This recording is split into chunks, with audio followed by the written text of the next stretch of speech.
Hey Algebra 2, good to see you. Welcome, welcome. Today we're going to finish up notes from section 13.1.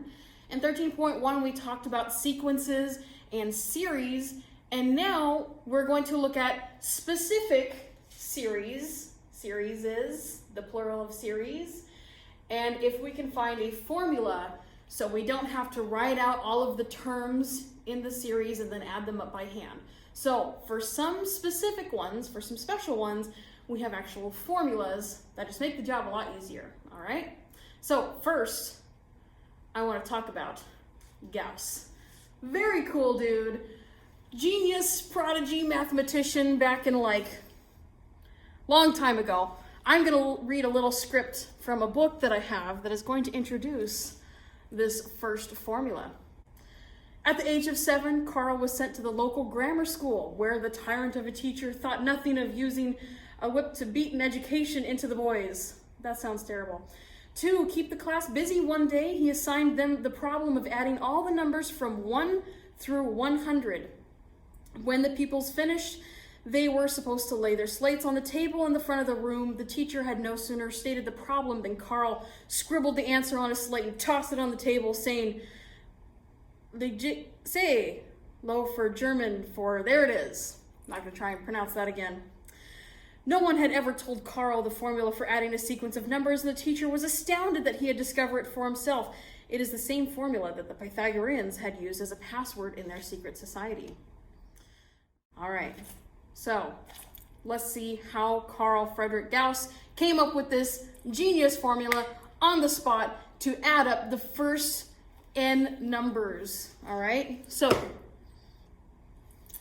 again, the problem that he was given by his teacher was add up 1, 2, 3, 4, 5, 6, 7, all the way up to 99 plus 100. What is that sum? He didn't want to deal with the kids that day, so he just gave them some busy work, all right? And my boy Gauss here said, definitely not. I got an easier way to do that. Before we look at adding the first 100 numbers, let's make sense of it by adding just the first 7 natural numbers. So what's 1 plus 2 plus 3 plus 4 plus 5 plus 6 plus 7? So Gauss looked at this and said, hey, let's just write this a slightly different way. Let's write this as 7 plus 6 plus 5 plus 4 plus 3 plus 2 plus 1. He just wrote them backwards right underneath, all right? And then he noticed, what if we added vertically? So my terms 1 plus 7 and 2 plus 6. So if you think about this, adding all these things vertically, 1 plus 7 is 8. 2 plus 6 is also 8. 3 plus 5 is also 8. Plus 8, plus 8, plus 8, plus another 8 there. And hey, you've got 1, 2, 3, 4, 5, 6, 7 groups of 8 because we were adding the first 7 natural numbers. So here I have 7 groups of 8. Can we represent it as 7 times 8? Well, that should give me the sum of the first 7 natural numbers, but I double counted them, right? I added all of these numbers, and then I added all of these numbers. So I double counted my numbers. I have to then divide by 2 to get rid of one of those lines of numbers, so I'm just only adding the first 7 natural numbers. I'm not adding them twice. So he took 7 times 8, which is 56, and divided 56 by 2, and you get 28. And if you add 1 plus 2 plus 3 plus 4 plus 5 plus 6 plus 7, you indeed get 28 as a sum, right? So now that we know how this kind of process works, let's expand it to the sum of the first 100 natural numbers.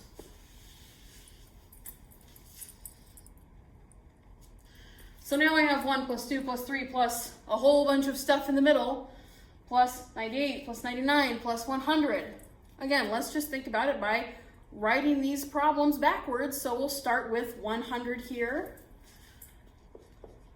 100 plus 99 plus 98 plus a whole bunch of things in the middle. plus 90, or plus 3, plus 2, plus 1. So we can imagine all of the numbers being written backwards in this form, and then we can think about adding them vertically. So 100 plus 1 is just 101. 2 plus 99 is just another 101. 3 plus 98 is another 101. Plus 101 plus 101 plus 101. If I wrote this all out, there would be 100 terms of 101, right? Because we're adding 100 numbers up here. So we have 100 groups of 101, but again, we double counted those numbers, so we have to divide by 2. 100 times 101 is 10,100 divided by 2, which is 5,050. All right. So as you saw in my reenactment, Frederick Gauss wrote down 5,500 or 5,050 and threw it on the table and said, "I'm out of here, you guys." So if we had to apply this now to find a formula, to derive a formula for the first any amount of numbers, maybe we want to add up the first 53 natural numbers or the first 3,009 natural numbers. What's the formula? So again, if we wanted to add up the first n natural numbers, whatever n may be, let's just let it be a variable. So 1 plus 2 plus 3 plus ... n minus 2, which is one of the last numbers, n minus 1, which is one of the last numbers, and then finally n. Again, do the same thing, write them backwards. So I would add 1 with n, I would add 2 with n minus 1, I would add 3 with n minus 2, plus 3 plus 2 plus 1. So if I added all of these vertically, well, 1 plus n is n plus 1. 2 plus n minus 1, well, the 2 and the negative 1 are just a positive 1, so it's just n plus 1 again. What about 3 and n minus 2? Well, 3 minus 2 is just a positive 1, so again, we're adding n plus 1. Plus n plus 1 plus n plus 1, right?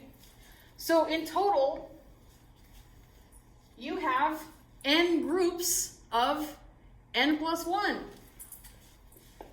So I have n times n plus 1. Again, we've double counted by adding these numbers twice, so I have to divide by 2. Your formula for finding the first n numbers added together is n times n plus 1 divided by 2. All right?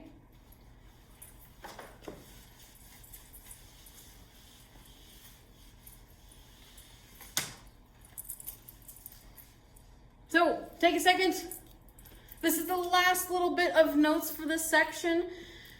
If you wanted to sum the first n positive integers, the n natural numbers, these counting numbers, 1 plus 2 plus 3 plus 4 plus 5, you would use this formula. So again, we have series notation, sigma notation.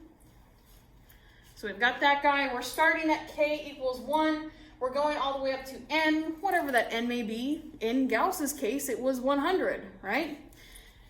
So if you're adding up the first 100 numbers, then you would just plug n equals 100 into this, and you would get 100 times 100 plus 1 divided by 2, right? So that's how you would use that formula. Same thing for if we wanted to find the sum of the first n squares. So here, I would be adding 1 squared plus 2 squared plus 3 squared plus 4 squared plus ... n squared, right? And you would just use that formula there. Take a second, pause if you need to. I want to go over an example just so you know, if we wanted to find the sum of the first 5 square numbers, we could write this as the sum of k squared, and we're going from k equals 1 all the way up to 5. So if I had to write this out as a sum, it's going to be a long list here, but it's going to be, well, start at k equals 1, I'm going to have 1 squared, plus, go up to the next one, k equals 2, plus 3 squared, plus 4 squared, plus 5 squared. And then you can add that up. So that's going to be 1 plus 4 plus 9 plus 16 plus 25. I added those all up and I got, where did I get it? I didn't get it.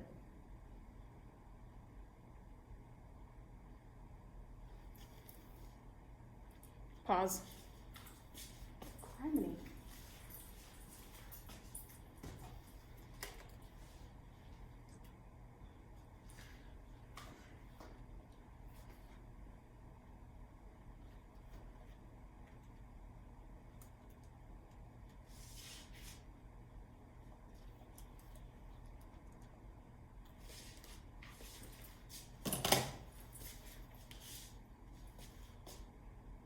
Unpause. Add all those up and you get 55. So instead of writing all that out and plugging it into your calculator and doing a whole bunch of steps, just use the formula. Let's see if we get 55 as well. So I want to go all the way up to 5 because n equals 5 in this case. We're adding the first 5 terms. So if I plug n equals 5 into here, I'm going to get 5 times 5 plus 1 times 2 times 5 plus 1 over 6. All right, well that's just 5 times 6 times 11 over 6. Plug that into your calculator and you are going to get 55, all right?